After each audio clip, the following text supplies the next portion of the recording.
Hello दोस्तों, welcome. आपके अपने चैनल क्लासमेट में आप सबका स्वागत है।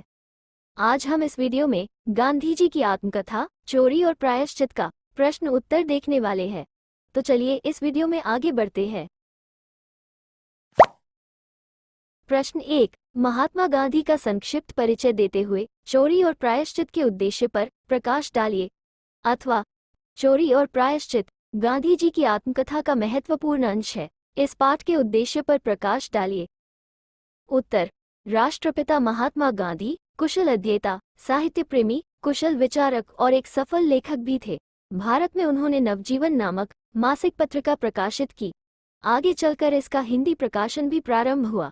उन्होंने सत्य के प्रयोग आत्मकथा का लेखन किया। चोरी और प्रायश्चित इसी आत्मकथा का अंश है। महात्मा गांधी का जीवन परिचय। महात्मा गांधी का जन्म 2 अक्टूबर 1869 को ब्रिटिश भारत में गुजरात राज्य के काठियार जिले के पोरबंदर नामक स्थान पर हुआ था। इनके बचपन का नाम मोहनदास था। इनके पिता का नाम करमचंद गांधी और माता का नाम पुतली बाई था। इनके पिता पोरबंदर के दीवान थे। उनकी आरंभिक शिक्षा गृह क्षेत्र में हुई।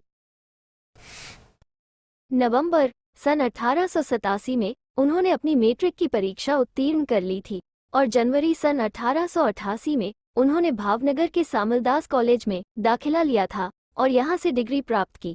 इसके बाद वे लंदन गए और वहाँ से बैरिस्टर बनकर लौटे। स्वदेश लौटकर उन्होंने वकालत शुरू की। सत्यनिष्ठा और राष्ट्रभक्त होने के नाते वे राष्ट्रीय आंदोलन में कूद पड़े। अहिंसा को अपना अस्त्र बनाकर सत्य के मार्ग में चलते हुए उन्होंने अंग्रेजों से अहिंसात्मक लड़ाई लड़ी। भारत को स्वतंत्र कराने में उन्होंने अपनी अहम भूमिका निभाई तथा 30 जनवरी सन 1948 को नाथूराम गोसे द्वारा गोली मारकर महात्मा गांधी की हत्या कर दी गई थी। चोरी और प्रायश्चित अंश का उद्देश्य।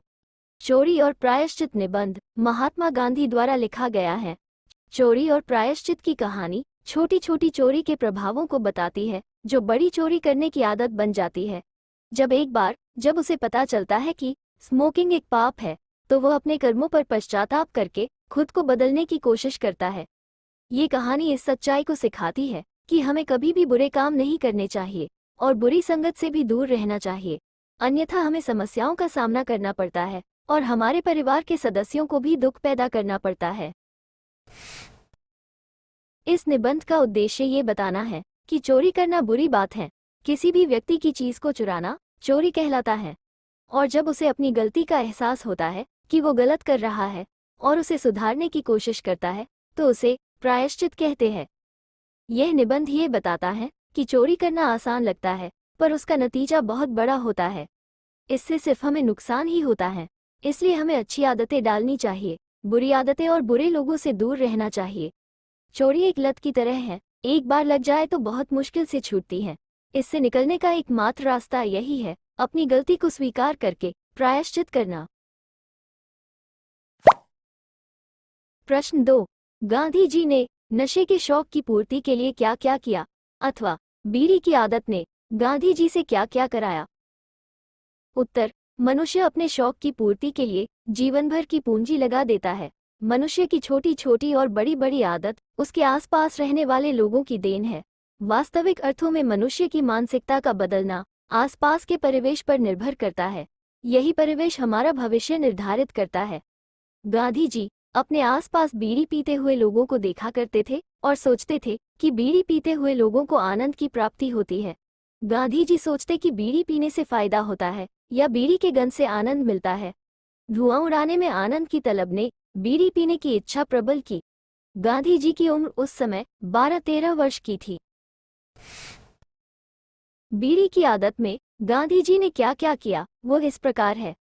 सबसे पहले गांधी जी के पास बीड़ी खरीदने के पैसे नहीं थे। पैसों के अभाव में अपने काका जी के बीड़ी पीने के बाद बची उसकी ठूठ को चुराकर पीने लगे। ठूठ को पीने से कम धुआं निकलता था, इस कारण धुआं उड़ाने का आनंद उन्हें नहीं मिला। फिर गांधी जी को बीड़ी खरीदने की चाह में चोरी करना प्रारंभ करना पड़ा। नौकर की जेब में पड़े 2-4 पैसों से 1-8 पैसे रोज चुराने लगे। अब बीड़ी खरीदने के बाद उसे रखने की समस्या हुई, क्योंकि बड़ों के सामने बीड़ी रख नहीं सकते थे और नहीं पी सकते थे। कुछ हफ्ते पैसे चुराने का काम चलता रहा और चोरी छिपे बीड़ी पीते रहे। फिर किसी से पता चला कि एक पौधा होता है जिसके डंठल बीड़ी की तरह जलते हैं और उससे भी धुआं निकलता है। उस पौधे का डंठल ढूंढ कर लाया गया और फूंकने लगे, पर इससे भी उन्हें आनंद नहीं मिला। दूसरी चोरी के समय गांधी जी की उम्र 15 साल की रही होगी। ये चोरी उनके मांसाहारी भाई के सोने के कड़े के टुकड़े की थी। उन पर मामूली सा लगभग 25 रुपये का कर्ज हो गया था। उसकी अदायगी के बारे हम दोनों भाई सोच रहे थे। उसके भाई के हाथ में सोने का ठोस कड़ा था। उसमें से 1 तोला सोना काट लेना मुश्किल न था। इस तरह कुछ समय बाद बीड़ी पीने का शौक समाप्त हो गया, लेकिन कुछ समय के इस शौक ने गांधी जी को चोरी करने पर मजबूर कर दिया था।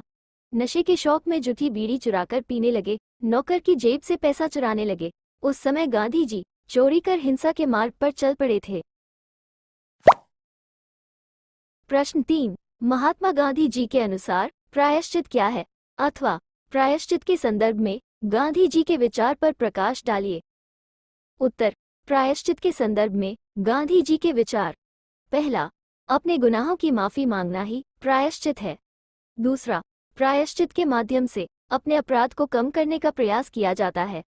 तीसरा, सद चित आचरण का व्यवहार कर अपने पापों की क्षमा याचना करना प्रायश्चित है।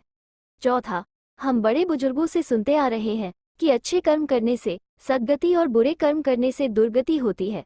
बाल्यावस्था में सुनी हुई यह सब बात आजीवन हमें बुरी संगति, बुरा व्यवहार करने में रोकता है। पांचवा, प्रायश्चित करने पर आत्मसंतुष्टि की प्राप्ति होती है।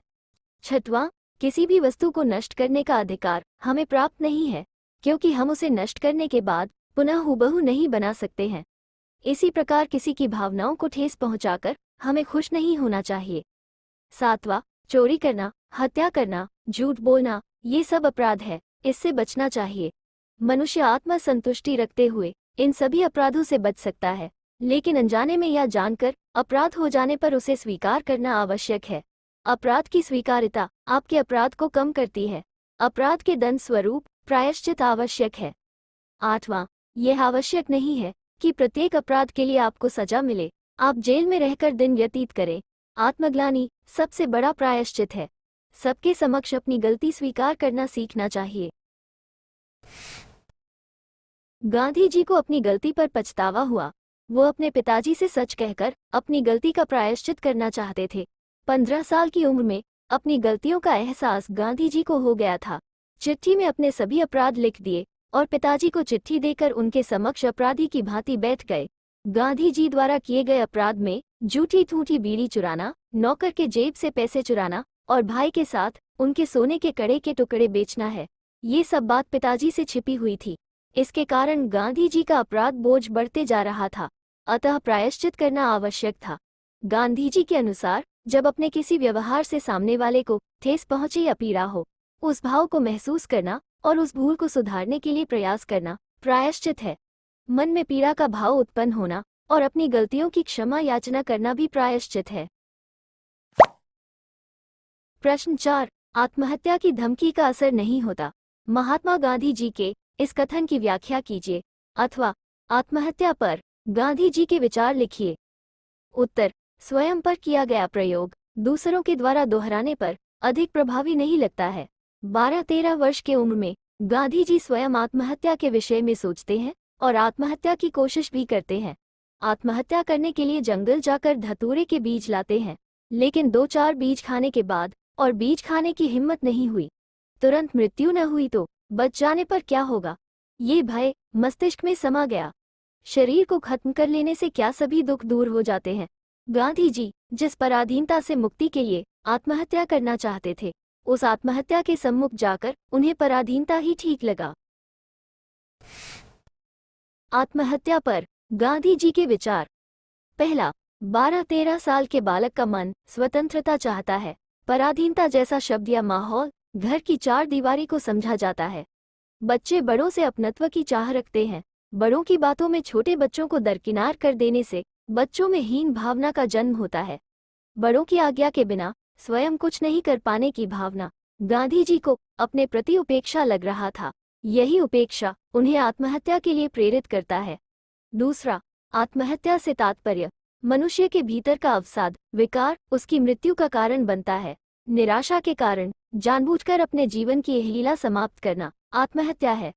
तीसरा, आत्महत्या को गांधी जी ने निकट से अनुभव किया था। निराशाजनक स्थिति में आत्महत्या के विषय में सोचना सुखद अनुभूति देता है। चौथा, आत्महत्या कर मनुष्य सभी मोह पास से छूट जाने की कल्पना करता है। सांसारिक जीवन में अपने कर्तव्यों का सही तरीके से निर्वहन न करने की वजह संसार से विरक्ति और आत्महत्या का कारण बनता है।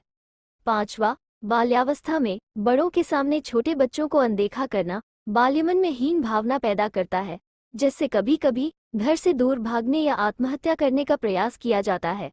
छठवां, आत्महत्या की कोशिश में असफल होने के बाद की स्थिति मन को विचलित कर देती है। गांधी जी द्वारा जब आत्महत्या की कोशिश में असफल होने पर घर पर पड़ने वाली डांट, धतूरे के बीज खाने से स्वास्थ्य का खराब होना, ये सब बातें मन में आते ही उन्होंने आत्महत्या का विचार छोड़ दिया और दोबारा आत्महत्या के विषय में न सोचकर बड़ों की बातें मानना उन्हें अधिक संगत प्रतीत हुआ। अतएव गांधी जी कहते हैं कि उन पर आत्महत्या की धमकी का कोई असर नहीं होता। प्रश्न 5, प्रायश्चित के लिए महात्मा गांधी जी ने कौन सा रास्ता चुना, अथवा प्रायश्चित करने के लिए गांधी जी ने क्या किया? उत्तर, प्रायश्चित करने के लिए गांधी जी ने निम्नलिखित रास्ता चुना। गांधी जी ने जब अपनी गलतियों का प्रायश्चित करने का निश्चय किया तो प्रायश्चित के लिए गांधी जी ने अपने पिताजी को सच्चाई बताकर माफी मांगने का रास्ता चुना। सच बोलने का साहस गांधी जी में था। सत्य की राह पर चलना कठिन है मगर नामुमकिन नहीं। एक छोटे से बालक के मन में सच बोलने का साहस जागा। झूठ के मार्ग से मान मर्यादा और प्रतिष्ठा की प्राप्ति से अच्छा है सच का साथ देना। गांधी जी ने अपना चोरी करना स्वीकार किया। पिताजी के सम्मुख मुंह से अपनी गलती बोलने की हिम्मत नहीं बांध पाई, इसलिए पिताजी को पत्र लिखा। मौखिक रूप से नहीं तो लिखित रूप में अपनी बातों को कहा जा सकता है। गांधी जी ने चिट्ठी में लिखकर अपने पिछले दिनों में किए गए अपराध को स्वीकार किया। 12-13 वर्ष में जूठी बीड़ी की चोरी, नौकर की जेब से पैसों की चोरी और 15 वर्ष के उम्र में भाई के सोने के कड़े से एक टुकड़े की चोरी कर बेचकर कर्ज अदा किया जाना, इन सभी बातों को लिखकर अंत में पिताजी के लिए विनतीपूर्वक ये लिखा, मेरे इस अपराध से आप स्वयं को दोषी न माने और दुखी न हो। मैं भविष्य में ऐसा फिर नहीं करूंगा, ये प्रतिज्ञा करता हूँ। अपनी बातों को चिट्ठी में लिखकर कांपते हाथों से उनको दे दिया और स्वयं उनके तख्त के सामने बैठ गए। पत्र पढ़ते ही उनकी आंखों से मोती टपकने लगे। उनको देखकर गांधी जी भी रोने लगे। उस पल के अश्रु जल से वे शुद्ध बन गए। अश्रु में भी प्रेमानुभव होता है, इस बात को कोई अनुभवी मनुष्य ही समझ सकता है। उक्त घटना को गांधी जी शुद्ध अहिंसा की संज्ञा देते हैं। गांधी जी ने झूठ बोलना, द्वेष करना, किसी का बुरा चाहना, कुविचार आदि को हिंसा माना है। गांधी जी ने सच को छिपाकर हिंसा की थी, अतः वे इसका प्रायश्चित करना चाहते थे। पिताजी ने गांधी जी को माफ कर दिया, इसकी प्रामाणिकता उनके आंखों से बहने वाले अश्रुजल थे। राष्ट्रपिता महात्मा गांधी बचपन से ही दृढ़ निश्चयी अहिंसा के मार्ग पर चलने वाले थे। प्रश्न 6, मोती की बूंदों के उस प्रेम बाण ने मुझे बे डाला, उक्त वाक्य की विवेचना कीजिए। अथवा पिताजी को पत्र देते हुए गांधी जी की मनस्थिति कैसी थी, स्पष्ट कीजिए। उत्तर, मोती की बूंदों के उस प्रेम बाण ने मुझे बे डाला, उक्त वाक्य गांधी जी के मुख से अपने पिताजी के प्रेम देखकर निकला। पिता पुत्र के रिश्ते की प्रगाढ़ता को अभिव्यक्त करता है। ये कथन प्रेम से सराबोर है। गांधी जी ने अपनी गलतियों का प्रायश्चित करने का निश्चय किया। अपनी गलतियां स्वीकार करने से कोई मनुष्य छोटा नहीं हो जाता है, लेकिन गलतियों को छुपाने से प्रत्येक पल भय अवश्य बना रहता है कि गलती पकड़ लिए जाने पर सजा अवश्य मिलेगी। गांधी जी ने अपना चोरी करना स्वीकार किया। पिताजी के सम्मुख मुंह से अपनी गलती बोलने की हिम्मत नहीं बांध पाई, इसलिए पिताजी को पत्र लिखा। मौखिक रूप से नहीं तो लिखित रूप में अपनी बातों को कहा जा सकता है। गांधी जी ने चिट्ठी में लिखकर अपने पिछले दिनों में किए गए अपराध को स्वीकार किया। 12-13 वर्ष में जूठी बीड़ी की चोरी, नौकर की जेब से पैसों की चोरी और 15 वर्ष के उम्र में भाई के सोने के कड़े से एक टुकड़े की चोरी कर बेचकर कर्ज अदा किया जाना, इन सभी बातों को लिखकर अंत में पिताजी के लिए विनतीपूर्वक ये लिखा, मेरे इस अपराध से आप स्वयं को दोषी न माने और दुखी न हो। मैं भविष्य में ऐसा फिर नहीं करूंगा, ये प्रतिज्ञा करता हूँ। पिताजी को पत्र देकर स्वयं उनके सामने बैठ गए। पत्र पढ़ते ही उनकी आंखों से मोती टपकने लगे। उनको देखकर मैं भी रोने लगा। उस पल के अश्रु जल से मैं शुद्ध बन गया। अश्रु में भी प्रेमानुभव होता है, इस बात को कोई अनुभवी मनुष्य ही समझ सकता है। उक्त घटना को गांधी जी शुद्ध अहिंसा की संज्ञा देते हैं। गांधी जी ने झूठ बोलना, द्वेष करना, किसी का बुरा चाहना, कुविचार आदि को हिंसा माना है। गांधी जी ने सच को छिपाकर हिंसा की थी, अतः वे इसका प्रायश्चित करना चाहते थे। पिताजी ने गांधी जी को माफ कर दिया। इसकी प्रामाणिकता उनकी आंखों से बहने वाले अश्रुजल थे। अतएव गांधी जी ने कहा कि मोती की बूंदों के उस प्रेम बाण ने मुझे बे डाला। प्रश्न 7, राष्ट्रपिता महात्मा गांधी का जन्म कब हुआ? उत्तर 2 अक्टूबर 1869 में। प्रश्न 8, महात्मा गांधी विदेश में कितने वर्ष रहे? उत्तर 21 वर्ष। प्रश्न 9, चोरी और प्रायश्चित किसका अंश है? उत्तर चोरी और प्रायश्चित महात्मा गांधी की डायरी सत्य के प्रयोग आत्मकथा का अंश है। प्रश्न 10, महात्मा गांधी ने चोरी और प्रायश्चित में किसे चिट्ठी लिखी? उत्तर पिताजी को। प्रश्न 11, महात्मा गांधी की समाधि कहाँ है? उत्तर राजघाट, नई दिल्ली में। प्रश्न 12, चोरी और प्रायश्चित निबंध से हमें क्या सीख मिलती है? उत्तर चोरी और प्रायश्चित शीर्षक निबंध गांधी जी द्वारा लिखित वह महत्वपूर्ण अनुभव का सार है। जीवन में घटित घटनाओं का भले ही लघु रूप है, किंतु इन घटनाओं ने उनके भविष्य की दिशा को भी प्रशस्त किया है। चोरी और प्रायश्चित निबंध की प्रमुख विशेषताएं इस प्रकार हैं। पहला, दुर्गुणों से दूरी।